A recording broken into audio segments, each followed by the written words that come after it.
বাংলা একটা প্রবাদ আছে, ঘুঁটে পুড়ে গোবর আসে। বর্তমানে ভারত তথা বাংলায় সাধারণ মানুষের অবস্থার একটা ঘুঁটে ও গোবরের মতো। গত 1 মাসে কয়েক লক্ষ হকার পথে বসেছে। অথচ আমরা গোবরের মতো ব্যঙ্গ করি, হাসাহাসি করি এবং সরকারকে সমর্থন করে পোস্ট করছি, কমেন্ট করছি। আসলে আমাদের দেশে এত বেকারত্ব, এত সময়, তারপর হাতে ফোন, বা যা ইচ্ছা লিখি বলি, কোনো বাধা নেই। কিন্তু এটা ভাবি না যে একদিন আমাকেও ঘুঁটেতে পরিণত হতে হবে। আমিও পড়বো, আর তখন কিছু গোবর আমাকে দেখে আসবে। হকার উচ্ছেদের ফলে ১৯ লক্ষ হকার সরাসরিভাবে বিপর্যস্ত। তাদের পরিবার নিয়ে যদি আমি বলি, তো সংখ্যাটা ১ কোটির উপরেই যাবে। তারা জানে না আগামীতে তারা কি খাবে, কি পড়বে, তাদের ছেলে মেয়েদের পড়াশোনা দেওয়ার হবে কিনা। কারণ অনেকের পড়াশোনা বন্ধ হয়ে গিয়েছে। বেসরকারি স্কুলে পড়ানোর ক্ষমতা তাদের আর নেই। আর সরকারি স্কুলের অবস্থা আপনারা জানেন। না আছে পরিকাঠামো, না আছে শিক্ষক। এইসব বাচ্চারা, যাদের ভবিষ্যৎ অন্ধকারের দিকে চলে যাচ্ছে, এই দায় কে নেবে? শিক্ষিত শহুরে মধ্যবিত্তরা সোশ্যাল মিডিয়ায় এসে সরকারকে সমর্থন করে কমেন্ট করছেন যে বিদেশে হকার বসতে দেওয়া হয় না, তার জন্য এত সুন্দর দেখতে হয়, বা রেলের জমি কেন দখল করে এরা ব্যবসা করবে, বা ফুটপাতের জমি। আমি শুধু তাদেরকে একটা কথা বলতে চাই, যে দেশগুলোর কথা আপনি বলছেন, তাদের সরকার সক্ষম হয়েছে প্রতিটি মানুষকে কর্মসংস্থান করে দেওয়ার, হয় সরকারিভাবে, না হলে বেসরকারিভাবে। আমাদের দেশে কি সেটা সম্ভব হয়েছে? সরকার কি পেরেছে প্রতিটি মানুষের উপার্জনের ব্যবস্থা করে দিতে? না আছে এখানে কলকারখানা, না আছে সরকারি চাকরি, তাহলে এখানকার মানুষেরা কোথায় যাবে? বেকারত্ব আকাশ ছুঁয়েছে। যদি এমন চলতে থাকে তাহলে তো ভিক্ষা করতে হবে পরিবার নিয়ে। সেটাও হয়তো সম্ভব না, কারণ ভিক্ষা দেবে কি? কারো পকেটেই তো টাকা নেই। শহুরে মধ্যবিত্ত যারা ভাবছেন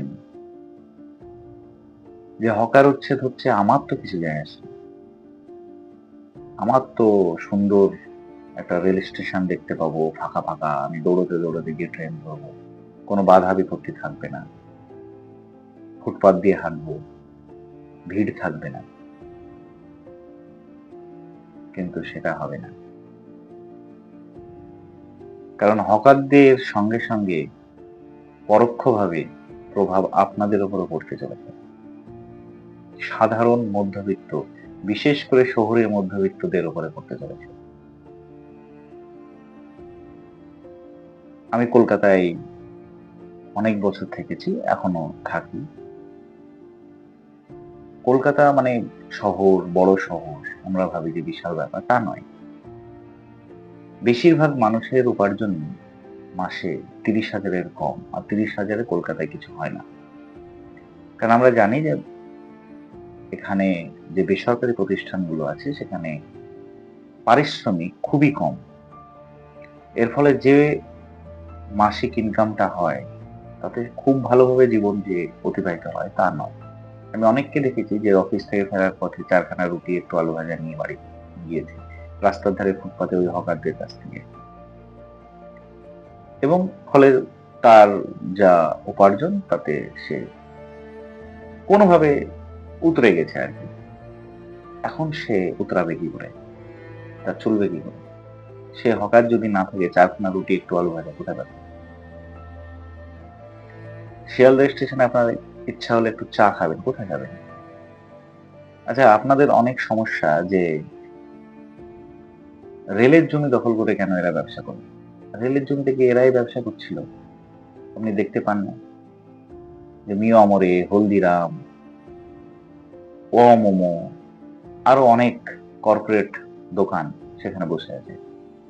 তাদের নিয়ে সমস্যা নেই, তারাও তো রেলের জমিতেই আছে, তারা ব্যবসা করছে। সাধারণ গরিব মানুষ ব্যবসা করলে সমস্যা। তাদেরকে উচ্ছেদ করো। তারা কি চক্ষু দূষণ করছিল? তো তাদেরকে বলা হোক, বা সরকার থেকে ব্যবস্থা করে দেওয়া হোক, তাদেরকে ছোট ছোট দোকান করে দেওয়া হোক। তারা সরকারকে যেমন মিয়ামরে ওয়ামরে কর্পোরেট যদি সরকারকে ভাড়া দিয়ে, রেলকে ভাড়া দিয়ে তারা ব্যবসা করতে পারে, এরাও করতে পারত। এদের পুনর্বাসনের ব্যবস্থা কেন করলো না সরকার? তাদের কর্মসংস্থান তো দিতেই পারছে না, উল্টে তাদের পথে নামিয়ে দিচ্ছে। এই নিয়ে আমাদের কোনো কথা নেই।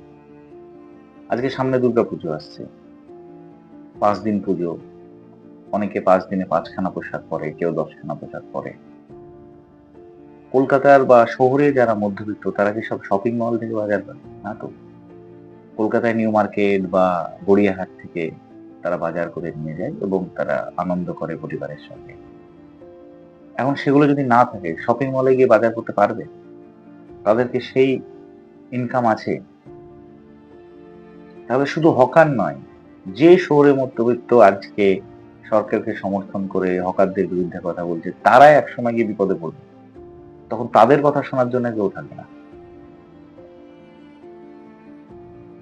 বিষয়টা হচ্ছে, গরিব সাধারণ মানুষদেরকে পথে বসিয়ে কর্পোরেটদেরকে জায়গা করে দেওয়া, তাদের আধিপত্য বিস্তার করানোটাই হচ্ছে আসল লক্ষ্য। গত 1 মাসে আর একটা আলোচিত বিষয় ছিল, যেটা এর সঙ্গে অনেকটাই জড়িত, এই কারণে আমি বলছি, কারণ এই ব্যবসার দিকটা। সরকার থেকে ফরমান জারি করা হলো গোহত্যা বন্ধ, কিন্তু কার জন্য বন্ধ? একটা বিশেষ সম্প্রদায়ের মানুষের জন্য বন্ধ।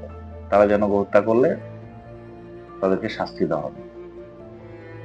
কিন্তু যারা কর্পোরেট, যারা গোহত্যা করে সেই মাংস বিদেশে রপ্তানি করছে, তাদেরকে বন্ধ করা হচ্ছে না। সরকার জানে কোথায় কি হচ্ছে, তারপরও তাদেরকে বন্ধ করা হচ্ছে না। তবে যদি সত্যি সত্যি গোহত্যা বন্ধ করা বা ধর্মীয় সেন্টিমেন্ট আঘাতের জন্য গোহত্যা বন্ধ করা খুব আবশ্যক ছিল, তাহলে সব জায়গায় কেন গোহত্যা বন্ধ করা আবশ্যক নয়? কিছু কিছু জায়গায় আবশ্যক, কিছু কিছু জায়গায় আবশ্যক নয়।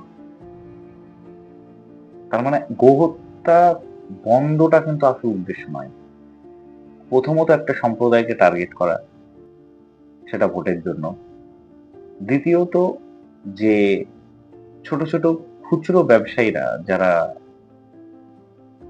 গোহত্যার মাধ্যমে মাংস বিক্রি করে তাদের জীবন অতিবাহিত করছিল, তাদের প্রথম কথা নষ্ট করা, তাদের ব্যবসা বন্ধ করা।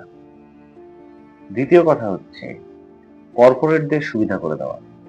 কারণ এই যে ঘোষ বা যারা গরু ব্যবসায়ী, যারা খুব বেশি দামে গরু বিক্রি করত সেই সব সম্প্রদায়ের মানুষের কাছে, সেটা আজ করতে পারছে না। এর ফলে কি হচ্ছে, যে তাদের যে গরু তারা কিনবে কারা? কর্পোরেট। তারা এসে বলবে যে আমরা কিনে নিচ্ছি, কিন্তু আমরা এত দাম দিতে পারবো না, আমরা হাফ দাম দেবো। হয়তো 80,000 টাকা বিক্রি করতো, সেটা 40,000-এ বিক্রি করবে, কারণ তাদের উপায় নেই। তারা বাড়িতে রেখে দিতে পারবে। একটা গরু যদি বাড়িতে রাখে, তার কি খরচ? তাহলে তারা রেখে দিতে পারবে না। ফলে তারা অর্ধেক টাকাতেই কর্পোরেটকে দিয়ে দেবে, এবং তারা সেই মাংস বিদেশে রপ্তানি করে প্রচুর মুনাফা অর্জন করবে, এবং সেখান থেকে সরকারও ট্যাক্স পাবে। তার আসল উদ্দেশ্য ছোট ব্যবসায়ীদের নষ্ট করা, আসল উদ্দেশ্য একটা সম্প্রদায়কে টার্গেট করা, আসল উদ্দেশ্য কর্পোরেটকে লাভবান করা। আর লস যদি কারো হয়ে থাকে, তাহলে সেই সব ব্যবসায়ীরা যারা গরুর ব্যবসা করে নিজের পরিবারকে সুন্দরভাবে চালিত করে এবং তারা জীবন অতিবাহিত করে। তাহলে হকারদের, এবং যদি আমি এখানে গোহত্যার এই বিষয়টি নিয়ে আসি, সব জায়গায় একটাই উদ্দেশ্য, কর্পোরেটদের আধিপত্য বিস্তার করা। এই আমাদের সমাজটাকে কর্পোরেট নির্ভর করে দেওয়া, এবং সামনে যে ক্রাইসিস আসতে চলেছে, আর কর্পোরেটদের যদি আধিপত্য চলে আসে, অলরেডি চলে এসেছে, সাধারণ মধ্যবিত্ত গরিব মানুষদের কি অবস্থা হবে ভাবুন, ভাবা প্র্যাকটিস করুন। ধন্যবাদ।